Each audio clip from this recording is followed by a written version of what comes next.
Boa noite a todos. Iremos falar hoje sobre um tema, de forma breve, que é pneumonia, mas nos sentimos à vontade de falar sobre a pneumonia sem falar um pouco desse contexto relacionado com as doenças respiratórias e os mecanismos de defesa. Sabemos que os problemas respiratórios mais frequentes são as gripes ou os resfriados, mas os problemas pulmonares mais frequentes são as pneumonias ou broncopneumonias. A incidência de pneumonia ela é bastante pequena se levarmos em consideração a quantidade de micro-organismos e poluição que inspiramos todos os dias. Isto porque temos vários mecanismos de defesa que nos protegem com muita eficiência. Nas vias aéreas superiores, nós temos os cílios nasais, o muco nasal e o calor local. Na epiglote até os brônquios, nós temos a defesa mais importante mecânica, que é a tosse, e o movimento mucociliar. Nos bronquíolos e nos alvéolos, nós temos o surfactante, a imunoglobulina, os macrófagos e as células neutrófilas polimorfonucleares, e no sangue ainda temos os anticorpos séricos. Descrever esse contexto, é importante a gente falar um pouco dessa questão, iniciando sobre o aparelho mucociliar que está presente desde a epiglote aos brônquios, que formam a barreira mecânica ao contato com micro-organismos e partículas. Ele tem um tapete de muco, que tem como objetivo, além de umedecer as vias aéreas com o intuito de diminuir a resistência à passagem do ar, também de reter as pequenas impurezas que respiramos junto com o ar. E a partir de um movimento sincronizado, do movimento metacronal, de baixo para cima, os cílios eles deslocam até a laringe e a faringe essas partículas estranhas, da onde elas são deglutidas ou eliminadas através do pigarro ou pela tosse. E dessa forma, impedem que essas partículas cheguem até os alvéolos. Mas existem partículas que conseguem ultrapassar essas barreiras e alcançam os bronquíolos ou alvéolos. E essas são combatidas pelos macrófagos alveolares, por leucócitos e por imunoglobulinas. E se ainda essas falharem, ainda existem os leucócitos presentes no interstício pulmonar e as imunoglobulinas. Então, observamos que os leucócitos eles são muito importantes na defesa pulmonar, entendendo que os leucócitos são células que agem com organismos independentes.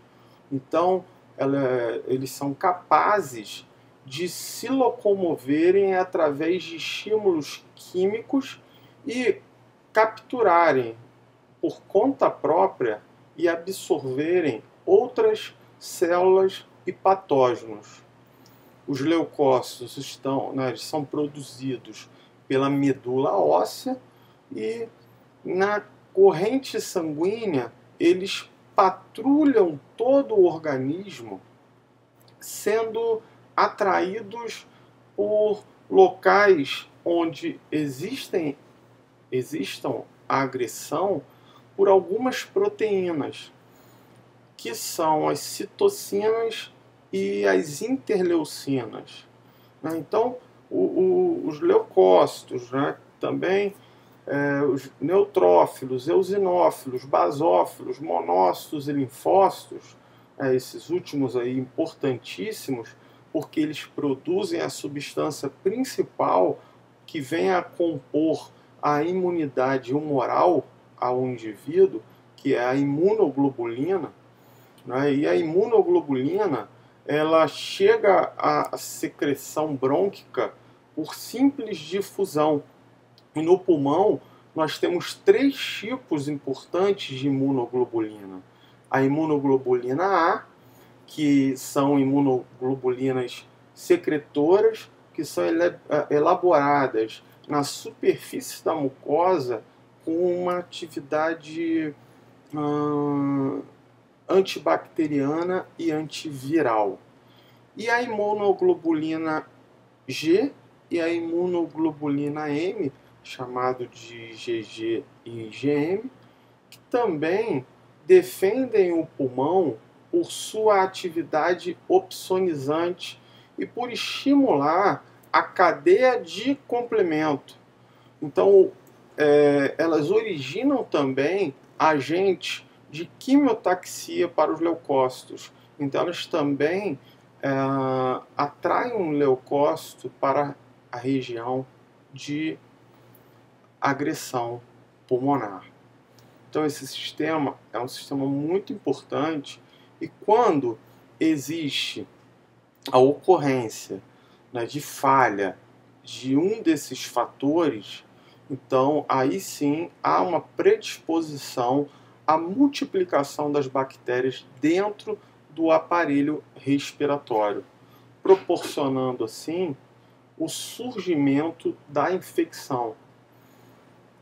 É conveniente ressaltarmos que na superfície das nossas células existem receptores para micro-organismos, ou seja, um micro-organismo ele não pode ficar pousado em qualquer superfície da célula. Eles têm um lugar determinado para ficar. Normalmente esses sítios, né, que são ocupados por bactérias que não nos causam mal, saprófitos, e também por bactérias que nos fazem mal, que são patogênicas, porém essas estão em um número bem pequeno. O que determina a infecção é a presença de muitas bactérias patogênicas do mesmo tipo naquele mesmo local. E daí nós temos, no caso do aparelho, do sistema respiratório, a formação da pneumonia. A pneumonia ela é definida como um processo infeccioso a nível do sistema respiratório que é produzida por fatores etiológicos diversos e gera um quadro clínico bem característico, que iremos discutir à frente. Mas é importante falarmos também que a pneumonia ela representa um grave problema de saúde pública em função da sua crescente incidência, né, em pacientes de imunodepressão e pacientes idosos. Então a gente observa que esses indivíduos eles também estão crescendo. Hoje nós estamos vivendo mais, né, e ainda as enfermidades do aparelho respiratório, principalmente a pneumonia, elas são consideradas como a terceira causa de mortalidade no mundo, né, em torno aí de 5 a 15% das mortes registradas no mundo são causados por complicações da pneumonia. Com base no que foi discutido anteriormente, se conclui que é importante um entendimento dessa terapêutica inicial das pneumonias, né, porque essa terapêutica ela deve ser baseada em 3 fatores. Se o paciente necessita ser tratado dentro ou fora de um hospital, se o paciente tem alguma comorbidade ou se tem idade acima de 60 anos, e se a pneumonia ela é leve, moderada ou grave. Dessa forma, os pacientes são classificados em 4 grupos. O primeiro grupo, formado por pacientes com menos de 60 anos, que não têm nenhuma comorbidade e podem ser tratados no ambulatório.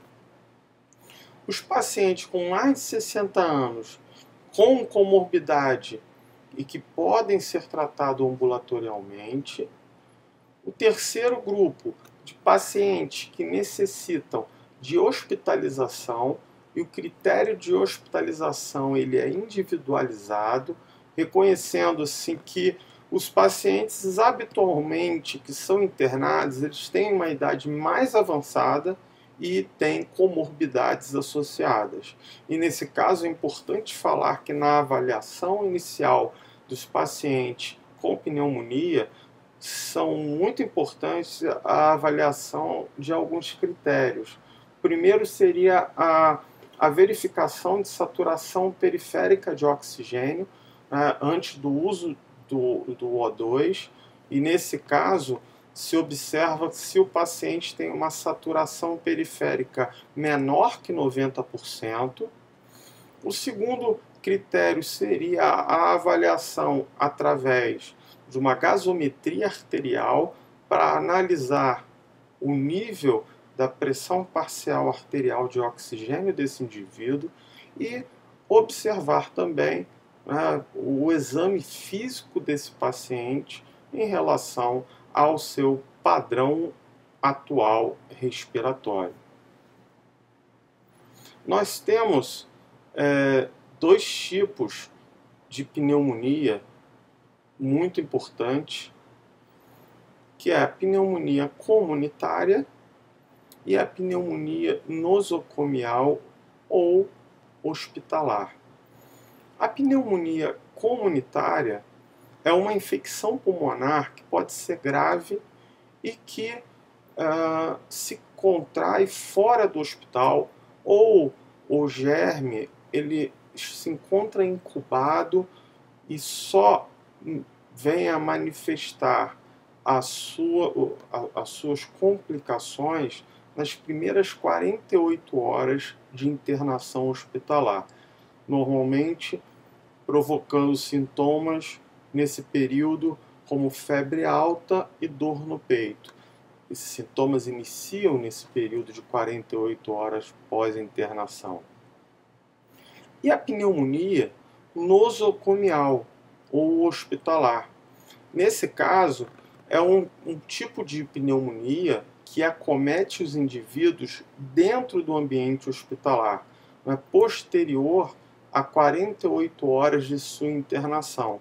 Normalmente, é uma infecção que é adquirida dentro do hospital e os agentes encontrados comumente são os streptococos e os estafilococos.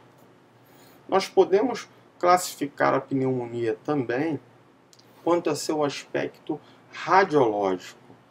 E aí nós classificamos como broncopneumonia quando observamos uma radiografia de tórax que apresenta a nível pulmonar imagens nodulares que representam que existem a nível de brônquio áreas infectadas.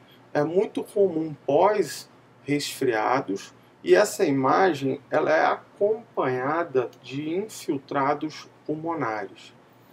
E a pneumonia segmentar, também definida como pneumonia lobar, que é quando eu tenho um processo infeccioso nos brônquios segmentares ou nos lobos pulmonares. Essa infecção ela pode atingir um lobo pulmonar inteiro. Normalmente aí eu tenho um quadro de maior comprometimento de tecido pulmonar, e isso pode gerar maiores complicações em relação à troca gasosa. Então nós temos aqui na imagem A uma apresentação de broncopneumonia, na imagem B de uma pneumonia lobar, de lobo superior, e na imagem C, né, de segmento de terço médio do pulmão direito. Quanto ao aspecto radiológico, quanto ao aspecto histopatológico, a pneumonia ela ainda pode ser considerada pneumonia alveolar ou pneumonia intersticial. A alveolar ela é restrita ao alvéolo e ela tem um prognóstico melhor. E a pneumonia intersticial ela vem a acometer o parênquima pulmonar e tem um prognóstico mais reservado. Em relação à incidência, nós observamos que anualmente nós estamos em torno de 1 milhão de internações no Sistema Único de Saúde no Brasil e observamos que essa causa, né, por infecções respiratórias. A predominância ela é mais comum no sexo masculino e tem ainda a predominância no período do mês de março ao mês de julho. Os agentes etiológicos, né, são os agentes causadores, são as bactérias, os fungos, os vírus e os agentes químicos e físicos. A pneumonia bacteriana ela é a mais frequente, ocorrendo em quase 50% dos casos. E a bactéria causadora é a chamada de pneumococo. O seu diagnóstico ele vem a se basear na presença de sintomas de doença aguda do trato respiratório inferior. Então, tosse com expectoração, seguido por um desses sintomas, como falta de ar, dor torácica, e ainda temos alguns achados focais a nível de tórax, como tiragens, retrações, e algumas manifestações sistêmicas são comuns, como cefaleia, a sudorese, calafrios, mialgia e hipertermia com uma temperatura superior a 37,8. E normalmente esses sintomas eles são corroborados pela presença de uma imagem de opacidade detectado pelo raio-x do tórax. E na semiologia é importante a avaliação da ausculta pulmonar, que normalmente encontramos aí a presença de ruídos adventícios, comumente os estertores, ou os roncos pulmonares, devido à quantidade de secreção produzida. Os fatores de risco, eles são a idade avançada do paciente, tanto pela questão da diminuição da imunidade, quanto a questão da diminuição das defesas mecânicas, o fumo, que vem a provocar uma reação inflamatória que facilita a penetração de agentes infecciosos, o álcool, que interfere diretamente no sistema imunológico e na capacidade de defesa do aparelho respiratório, as mudanças bruscas de temperatura, as alergias respiratórias, as internações de longa data, as aspirações, e aí no caso a broncoaspiração, pela diminuição do mecanismo de defesa mecânico, favorecendo esse aspecto, ou refluxo gástrico, a insuficiência cardíaca e a cirrose hepática. A fisiopatologia ela é muito importante porque na infecção pulmonar nós temos aumento da produção de secreção, o que vem a aumentar a resistência das vias aéreas, e esse aumento da resistência diminui a expansibilidade pulmonar devido à diminuição da ventilação, e isso ocasiona aumento do trabalho respiratório. E essa oxigenação já se encontra diminuída pelo shunt. E ainda pode ser seguida de diminuição mais agressiva da ventilação, havendo retenção de dióxido de carbono. Normalmente, o paciente, numa fase inicial, pode se apresentar apenas com falta de ar ou com taquipneia devido à hipoxemia.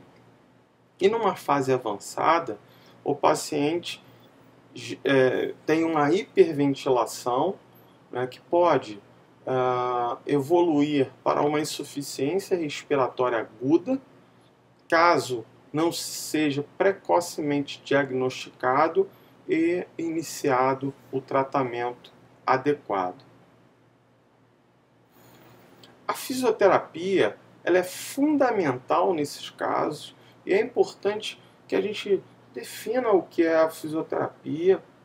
A fisioterapia é uma ciência da saúde que estuda, previne, trata os distúrbios cinéticos funcionais intercorrentes em órgãos, sistemas do corpo ou gerados por alguma alteração ocasionada por trauma, por genética ou até mesmo por doença adquirida.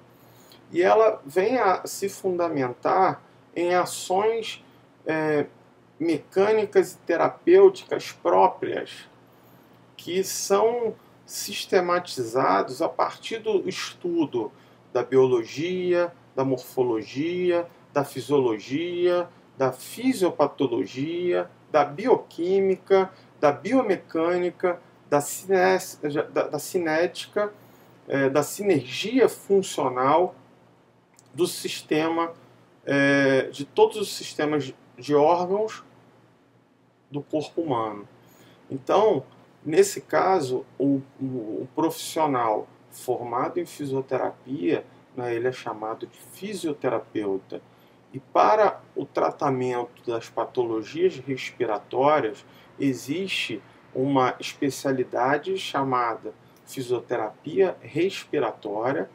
E a fisioterapia respiratória ela vem a se definir por uma parte da fisioterapia específica que vem-se a utilizar de estratégias, meios e técnicas que têm como objetivo a otimização do transporte de O2, contribuindo dessa forma para prevenir, reverter, minimizar disfunções nesse nível, promovendo o máximo de funcionalidade e qualidade de vida aos pacientes. A intervenção do paciente com complicações respiratórias podem ser assistidos pelo fisioterapeuta tanto na fase adulta, na fase pediátrica ou na fase neonatal, e nos âmbitos ambulatoriais, nos âmbitos hospitalares, né? Entendendo que nesses casos nós temos aí, na grande maioria das vezes, aqui um paciente sendo tratado, né, a nível hospitalar, na enfermaria, um paciente adulto. Normalmente nesses casos, né, um dos maiores objetivos é a higienização das secreções e a melhora da capacidade ventilatória pulmonar, né, exercícios respiratórios e a própria mobilização muscular, elas auxiliam para melhora respiratória. Aqui um fisioterapeuta assistindo um paciente a nível ambulatorial e, nesse caso, realizando um trabalho respiratório com um instrumento que é um incentivador inspiratório, que deve ser prescrito, ensinado e acompanhado por um fisioterapeuta. Aqui, um fisioterapeuta respiratório já mais especializado, que chamamos de fisioterapeuta intensivista, que atua nas unidades fechadas, e nesse caso numa unidade de terapia intensiva neonatal. Nesse outro caso, nós temos um fisioterapeuta intensivista, dentro de uma UTI, assistindo um paciente que muitas vezes se encontra com via aérea artificial, entubado, ou seja, respirando com um auxílio de aparelhos. Lembrando que a intervenção, a assistência fisioterapêutica, ela se baseia numa avaliação específica. A partir dessa avaliação, nós chegamos a um diagnóstico cinético funcional e, a partir desse diagnóstico, chegamos ao objetivo a curto, médio e longo prazo e decidimos qual o recurso necessário a ser trabalhado com esses pacientes. Falaremos numa aula mais específica a respeito desse tema. Deixo meu e-mail para dúvidas e acredite na sua importância dentro da equipe de saúde. Muito obrigado, uma boa noite a todos.